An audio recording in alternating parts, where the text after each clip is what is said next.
Tough day in Parliament. Senzo Mchunu faces the fire from MK party members.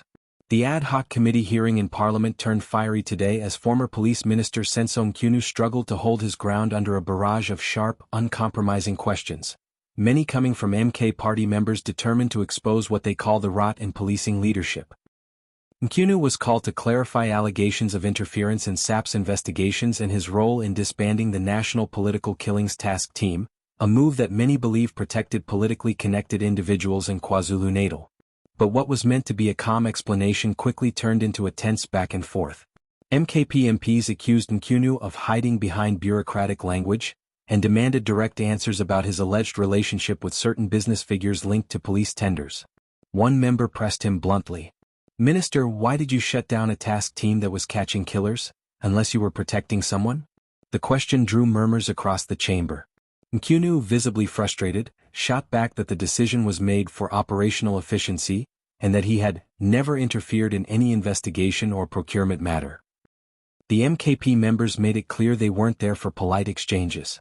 They repeatedly accused Mchunu of double talk and political evasion, claiming he was part of an old guard that allowed corruption to thrive in the police service.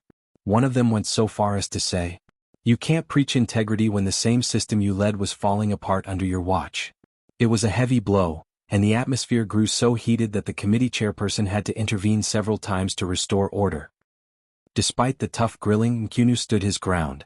He argued that the allegations by KZN Police Commissioner M.T.S were baseless, politically motivated, and aimed at tarnishing my name. He went on to say, "I have served this country with honesty. I will not be painted as corrupt by those with their own agendas. My record will speak for itself." Mchunu also accused some committee members of grandstanding for the cameras, rather than focusing on facts, hinting that the process was being used as a political weapon rather than an oversight mechanism. Up next, watch Senzo Mchunu as he gets grilled by MK party members in the ad hoc committee. Threaten you. Did he threaten me? Yes. Now,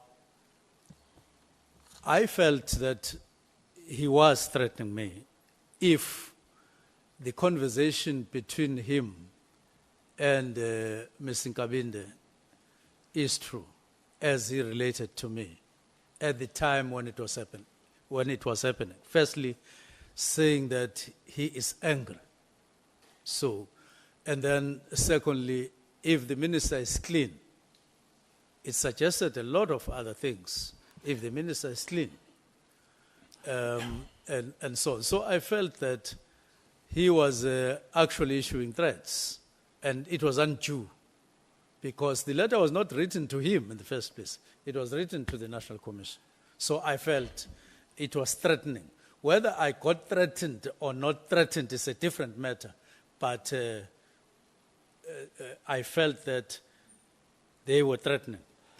Minister, we earlier we discussed the issue of the recording, that what we listened yesterday, we found nothing threatening you. And what we are saying now is exactly what General Sibia said when my colleague asked him, "Uguti, uyiphasile or uyifailile?" And you know what happened when there was that conversation? Yeah, General Sibia said that, "Yebo, angiphasanga kodwa." So we are doing the same thing. My question is simple to you. Let me put it again to you. When we listen to the recording, there's no way General Mkhwanazi has threatened you. Do you agree, or we are changing? Because you responded earlier. I'm asking this question deliberately to say, on record again, don't contradict yourself on this question. The question is simple. That when he spoke to, because we listened to that, there was no threat. Unless we are changing, we say there was a threat there, because you say he was angry. The threat was not in the audio that we listened to. There was only a reference. But the threat was in their conversation on the 2nd. That's where the threat was. And I thought it had been recorded. And I found that it was not part of what was recorded, because it happened before the recording. No, but But it was Minister, not in this record. no, but recording. Minister, you are misleading us again. You know, same as the issue where the bodyguards was shot, then you said the other guy. I'm talking about your submission. It's not us who brought in this document. Now we are saying there's another a recording perhaps somewhere, but we don't have in your submission. You don't have that. So for me, it's speculative. You know, for me, it doesn't hold water where we are because we don't have that.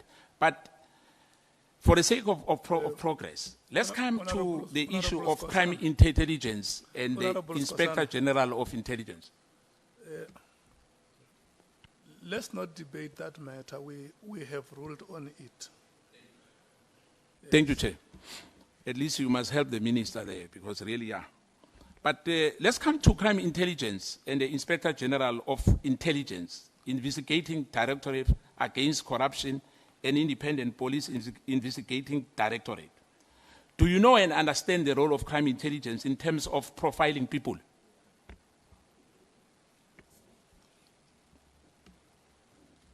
Yes. Do you know and understand the role of Inspector General of Intelligence, IGI? Yes. Do you know and understand the purpose and functions of IDEC? Yes. Are you aware that General Mkhwanazi spoke here about the rogue? Some of the people at IDEC are rogue. Do you agree or you disagree with that? Well, I don't know anything about that, but I heard him. What I'm saying, it was for the first time. You were hearing it for the first time here. That there are people who are rogue, there are people who are not Who are rogue. harassing, yes, who are harassing people, who are Yes. arresting, who are, like you, they say they'll arrest you as well, yes. I was hearing that for the first time. I had not heard it before. So there's no any correspondent to your office, to the Chief of Staff or to the National Commissioner, which was discussed about the issues of IDEC Not that I can recall. at all. Not that I can recall. Thank you. Do you know and understand the role and the purpose of IPAD? Yes. Who do they report to? IPAD. I'd report to NPA, to the director of public prosecutions national. Yeah.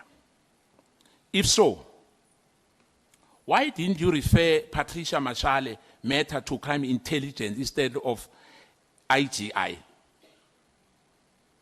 The Patricia matter, which he wrote a letter. We have your submission Well- here. well- Yes.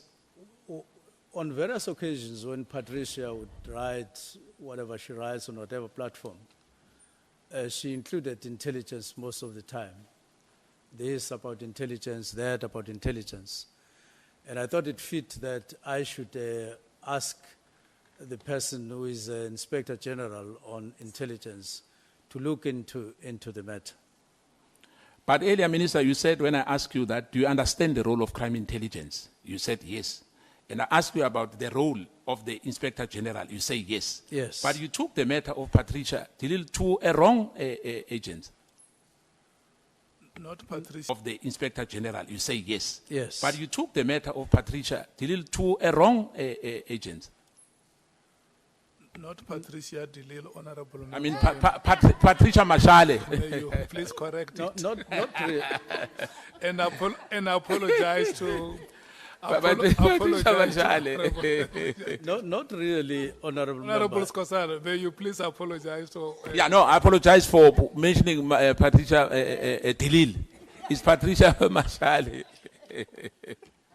No, not really, Honorable Member. On a serious note, Skosana,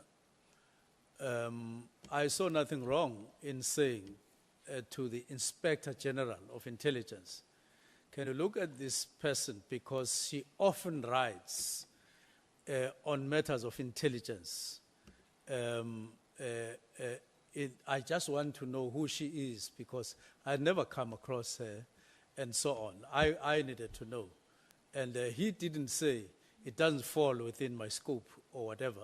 He did what I requested him to do.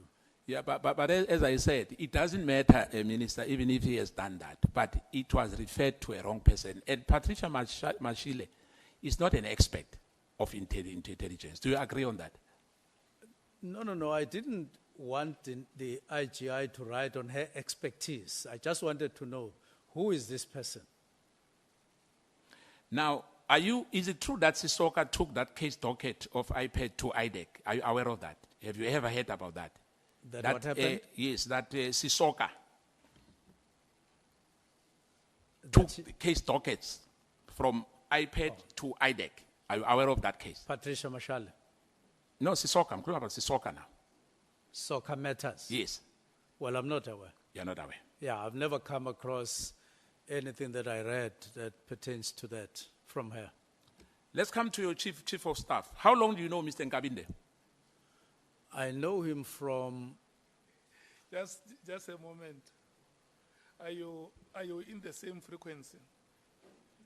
No, I am. I'm done. I'm done with that because he Yeah, doesn't but answer. You say Sisoka, Yes, I said Sisoka, yes. and then he says soccer matters.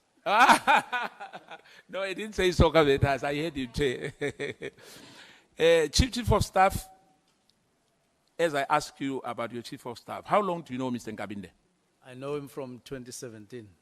Is he a member of the African National Congress? Well, I don't know. Are you sure that you don't know about that? I'm sure I don't know, just like I'm not sure whether you're a member of MKP yourself. Oh, okay. So I should not be sure that you are a member of the ANC yourself? Yes, because I haven't shown you my card. No, I can show you my card as well. Then I will know. Okay. Yes. Now, is it true that you first met Nkabinde? Because my colleague asked about this thing. And I think it was the issue of Robert McBride. Is it true that the first time you met him, he was accompanied by Robert McBride? Can you confirm that? Yes, I confirm that. I don't know who was accompanying who, but it was two of them that came to my home after I had written a letter to IPIT at, National. What was the purpose of the visit? It was to discuss my complaint. At your house? At your house? Yes, at Mbangela.